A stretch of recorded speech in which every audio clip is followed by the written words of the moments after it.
everyone, it's Jack from Cultaholic.com, and you know what time of week it is. It's Friday. It's mandatory to get down on Friday, and it's my favourite time of the week as well. Did you know that? Because it's time to talk about all of my wrestlers of the week. There's been some great action across the wrestling world this week, from New Japan to NXT to All Elite Wrestling. So why not just delve deep? Oh, there's some Raw stuff as well. There's main roster WWE too. So let's just delve deep into all of this and sort out who will emerge triumphant as my wrestler of the week and get those big, lovely 10 points. A few honourable mentions first off, and to be honest, right, I need to apologise first of all to somebody, because when I went to watch the Royal Rumble at the Hooked on Wrestling party in Newcastle upon Tyne, I met this guy and he was like, can you give a shout out to my group chat? We're called the Freshly Squeezed group chat in honour of Orange Cassidy, I hope, otherwise it sounds a bit disturbing.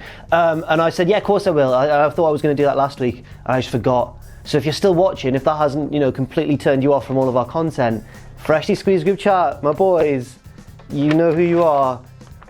God, really sorry. Further honourable mentions to Cody for that lashes performance on AEW, and MJF as well, even though it pains me to do so, for his horribly heelish performance in that main event sort of segment of Dynamite this week. And as well, despite not really saying much, to Randy Orton, I think. I know it was polarising, but I quite enjoyed his opening promo in inverted commas on Raw, because man, what a dick. I hate him so much, and that's the point. That's the very nature of pro wrestling. We love it. But now on to my actual top 10, and number 10 this week, picking up a cheeky little point, it's Hangman Adam Page. This follows more excellent storytelling on AEW Dynamite this week, including his whole losing of the tag match for his team. It was himself, the Bucks, and Kenny taking on the Butcher, the Blade, Pentagon, and Phoenix, and Hangman, he totally blew it. You totally blew it, kid. He blew it for his team because he was selfish. He was running wild, he was doing really well, and then he refused to tag out to either one of the Young Bucks who were waiting patiently on the apron,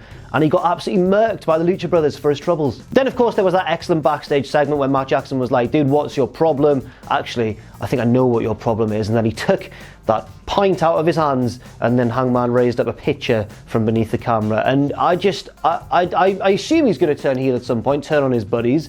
But I'm just excited to see where this goes. There's been plenty of excellent slow burn plot development, and it's kept me hanging on every step of the way. And it's all been capped off by wonderful performances, both in the ring and outside of the ring, by the Hangman himself. Speaking of in-ring performances as well, how good was this hot tag in that tag team match? He was running absolutely wild, ungraded. I compared it to that gif that sometimes crops up now and then of Cesaro when he's just all over the place, inside the ring, outside the ring, running around the outside, jumping off the ropes and everything. Hangman did his own version of that and was just chaining together combos of offense on everybody all over the place. It was really, really impressive stuff. And then he blew it in the end, which is great storytelling as well. So Hangman Page, 1 point to you. You are not my wrestler, you're my 10th best wrestler of the week. Number 9, let's go to Monday Night Raw and talk about a man who was portrayed as so brave and so strong. It's Kevin Owens. Yes, brave, strong Kevin Owens was in an elimination 6-man tag team match, teaming up with the Viking Raiders against the AOP and Buddy Murphy. And Owens was on top form here because the match was all about his own journey in the match, I suppose, his own resilience and everything, because the Viking Raiders were eliminated, or one of them was eliminated, the other one was taken to the back with an injury, and Kevin Owens was left on his own 3-on-1 against all of his opponents. And because it's Kevin Owens, so brave, so strong, he really took it to all 3 of his opponents, eliminating Buddy Murphy with a big power bomb, eliminating one of the Authors of Pain, I think it was Akam, with the stunner, and then Razor finally got him towards the end. But it was all about Owens. This was Owens looking really strong and really resilient in defeat, and I really hope it leads to bigger things for him, because he's been such a highlight. He was on SmackDown, he's moved over to Raw, and his performances are always excellent. He always delivers. He's very much a case of a wrestler who's got it all, but his success entirely depends upon the booking put in front of it. He also got involved in the main event to dish out a bit of street justice and help Ricochet secure that #1 contendership in Saudi Arabia. Now, I think that Kevin Owens might secretly hate Ricochet because he's basically signed his death warrant. He's facing Brock Lesnar. Lesnar's going to just demolish him. Yeah, Kevin Owens might be a heel, actually, now that I think about it, but he helped take out the interfering Buddy Murphy and all of Rollins' cronies and everything in that main event against Lashley and whoever the third guy was. Oh, it was Rollins himself. And yeah, he helped Ricochet win. And Owens, you know what, the more I think about it, the less in favour of that decision I am. I hope you're all right, Ricochet. Hope you do okay against Lesnar, buddy. I believe you can do it. Yeah. Now over to New Japan for number 8, and a man who used to be one of the least favoured members of New Japan's heavyweight division and has since become sort of an oddly ironically beloved figure and has the performances to back it up. I'm talking, of course, about main event Taichi. Yes, Taichi was in a big main event on one of the 2 nights of the New Beginning in Sapporo and took on none other than the Rainmaker himself, Kazuchika Okada. And obviously Taichi didn't win. I mean, we weren't expecting him to actually beat Okada, but they did a great job of structuring this match so that it looked at various stages like Taichi had a chance. It was a big, long, half-hour sort of match or thereabouts, which was a bit long for many people's tastes, to be fair, but I can't deny that it was compelling action. And even though I never really seriously bought that Taichi was going to win, I think that they made him look really strong in defeat. It is perhaps, arguably, although I think he had some good matches against Tomohiro Ishii as well, but I think it could be the best match of Taichi's career, and that's kind of down to Taichi's hard work and his improvement in the ring, but also it's kind of down to the Okada effect. You know, if you have a match against Okada, it's probably going to be a banger. But I don't want to take too much away from Taichi because I did enjoy his performance here, even though I absolutely despise his guts. Richard Tubman, our editor, is a huge fan of Taichi. Can't work out why still. He's so detestable. I hate him, but at the same time, effective heel, I suppose. I hate him so much. Look at that. Singing his way to the ring.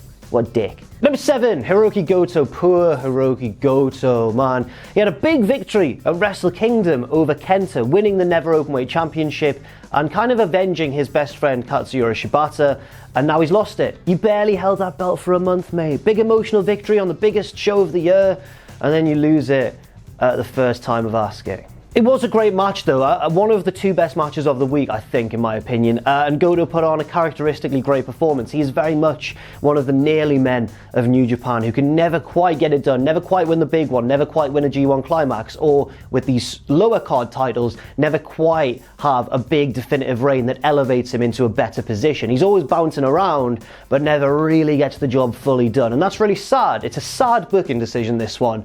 But one that I sort of agree with. That's kind of the problem with Goto. When he loses, you can't complain, really.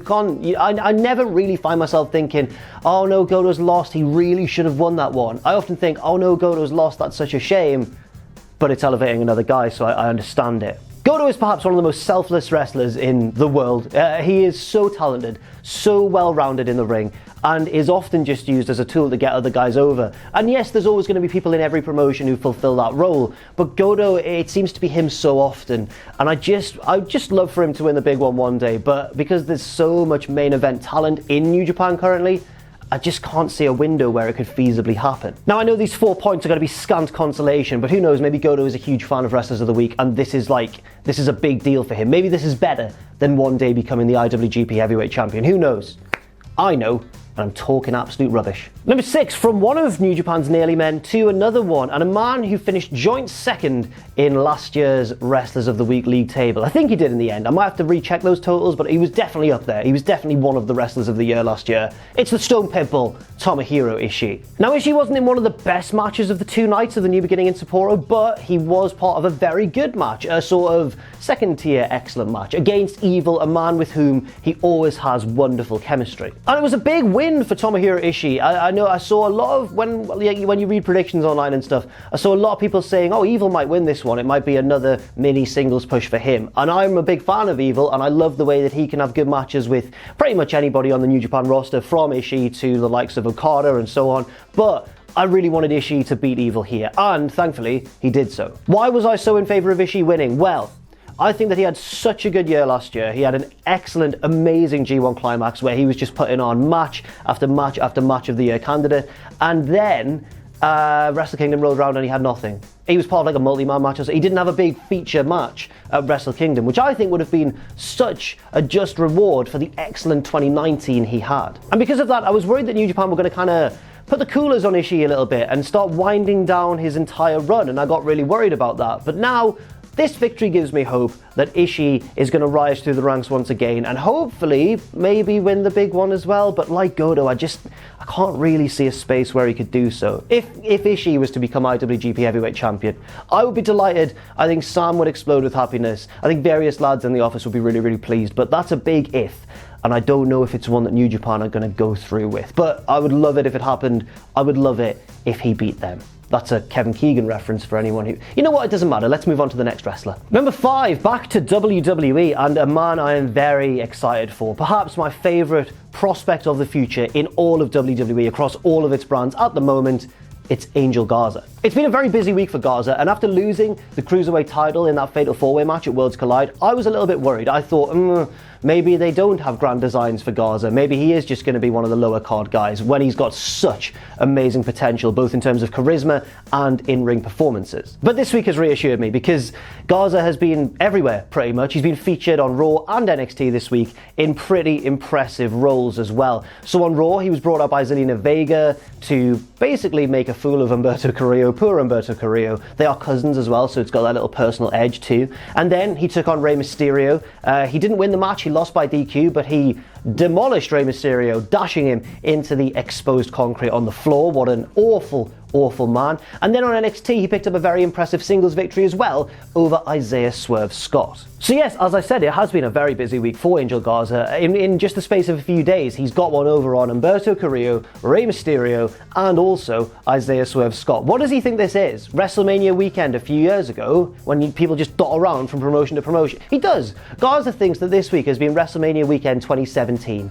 And I'm all for it, to be honest. Number 4, the Rainmaker himself. He's already been Wrestler of the Week once this year so far, and he picks up another nice, hefty little chunk of points as well. It's Kazuchika Okada. Okada, as I say, was excellent in this match against Taichi. Yes, it was a little bit long for many people's preferences, but at the same time, he managed to do what he always does in matches against people who are maybe a tier below him in terms of New Japan's power rankings. So whenever Okada faces somebody like Sonata, he gets the best out of Sonata, and it always looks like Sonata might sneak a victory.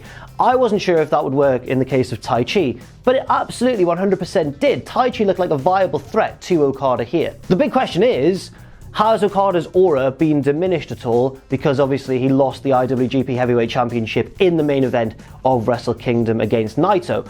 I don't know. I don't know if his aura has been diminished or not, because he beat Taichi, which was the right call in my opinion. But where does he go from here? It's always very interesting to see what Okada does without the title, because over the past few years, we're getting used to seeing him with the belt. And because of New Japan's booking style, you know that the aces of the promotion, the big top dogs, are never really that far away from the title picture. So as a Naito fan who is delighted that he's finally the big double champion and everything, I'm really scared, because Okada could just rock up, get his win back, and take that belt.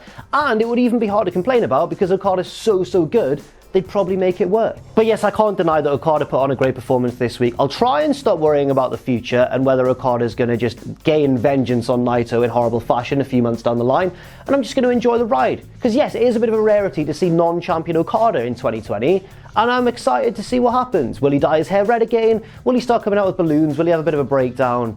Probably not. He's probably gonna be all right, I think. He's got guts, that kid. He's got a bright future ahead of him. Number 3, don't kill me. It's the Aerial Assassin, the Sky King, the Essex Bad Boy. That's one of his names, yep.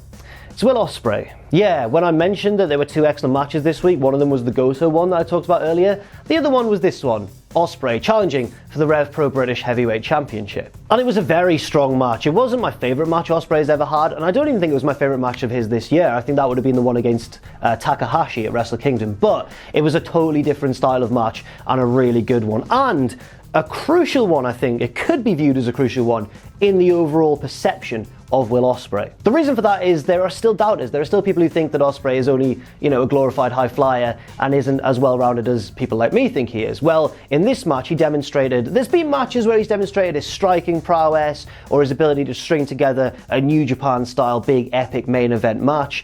But in this one, he showed off the fact that he's a wrestler. That sounds stupid, but I'll explain what I mean. Ospreay showed off his mat wrestling ability, both offensively and defensively, and it was superb. And it must be disheartening for other wrestlers who can't do what Ospreay does, i.e. 99% of wrestlers out there, because he's such an incredible gymnast and aerialist and everything, and then to see that he can also mix it up technically on the mat as well. It's disgusting in a way, and I think he's cheating slightly, and I don't like giving him these points. I never like giving him points anymore. I'm scared he's going to win for a 3rd year in a row. But if there's any year that I think there's enough talent in the rest of the world to topple Ospreay from Wrestlers of the Week, this is the year to do it, lads. Come on everyone, believe but anyone but Ospreay. Nah. That's an awful chant, and I wish I'd never... That's going to come back to bite me as well. I'm going to have to do that loads of times in the future. Number 2, the Dragon, and the new never openweight champion of New Japan Pro Wrestling, my man, Big Shing, Shingo Takagi. The LIJ member was excellent this week. He took part in my second favourite match of the entire week, the one against Goto, where he seized from him the never openweight championship, which is really sad for Goto, but I mentioned that I wasn't too sad about that booking decision. The reason for that is that it's the perfect belt for Big Shing to hold at this stage of his career. He's obviously progressing from the junior ranks to the heavyweight ranks and is going to be a problem for absolutely everybody. And with the never openweight championship, the key word being openweight there, that means he can batter juniors, he can batter heavyweights, he can take on all comers and put on excellent matches, presumably, with a lot of them. I can see this reign lasting quite a long while for Shingo, and then eventually when he loses it, whoever beats him, I want it to be Sho from Roppongi 3K, but whoever beats him is going to get such a boost from slaying the dragon. But for now, I can just see Shingo going on such a tear throughout New Japan and just demolishing everybody in his path. And it'll be an entertaining tear to watch if that is true, because he's so good at doing that. When you watch Shingo matches, especially one like this against Goto, they're both really well matched, he kind of can take things to another level and start just blasting people with huge lariats, terrifying suplexes and the like. And he's so good.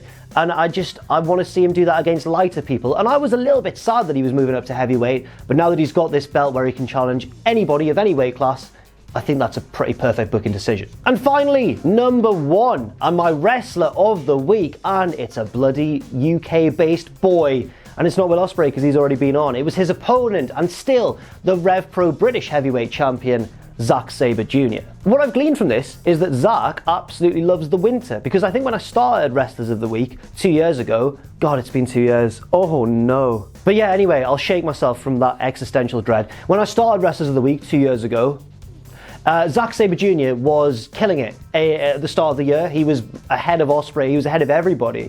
He had an excellent, I think he was in the New Japan Cup, he was stringing together excellent matches. And then it all kind of tailed off a bit. I think he finished 2nd or 3rd overall, but the start of the year for him was really strong. Zach loves the winter. He's done it again this week. He put on an excellent match, a match of the year candidate against Will Ospreay, and he bloody won the thing too. Now I mentioned how Ospreay showed off his mat wrestling ability in this match, but he couldn't have done so without the best technical wrestler in the world standing across the ring from him and tying him in knots and letting him escape from said knots, and just being Sabre Jr. as we know and love. And his skills just don't diminish. He seems to be everlasting. Yes, he is still young, but at the same time, he never really lets you down in matches like this. And as his New Japan run has helped highlight, Zach isn't just an excellent technician, he's an excellent heel too. He's obviously a member of Suzuki Gun and was horrible. He was a bad winner in the aftermath of this match, taunting an exhausted, semi-conscious Ospreay through the ropes with the belt as he was helped away from the ring. There is a rematch, however, which is going to take place not in New Japan, but in England, in RevPro, and I'm really excited to see how it goes down. And I'm really scared, because I don't want Ospreay getting any more Wrestlers of the Week points. So I want Zach to win that match. Come on, Zach. Break his arms, break his legs.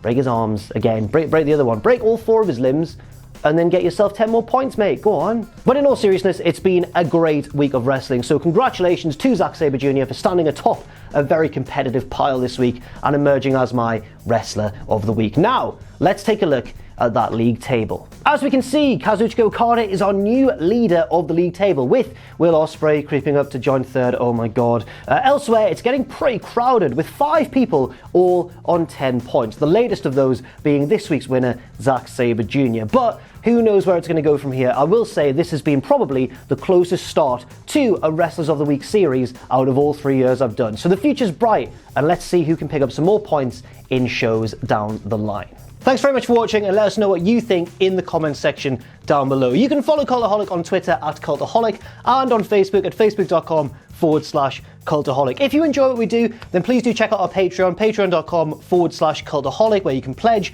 And don't forget, of course, most importantly of all, to hit subscribe and to join us.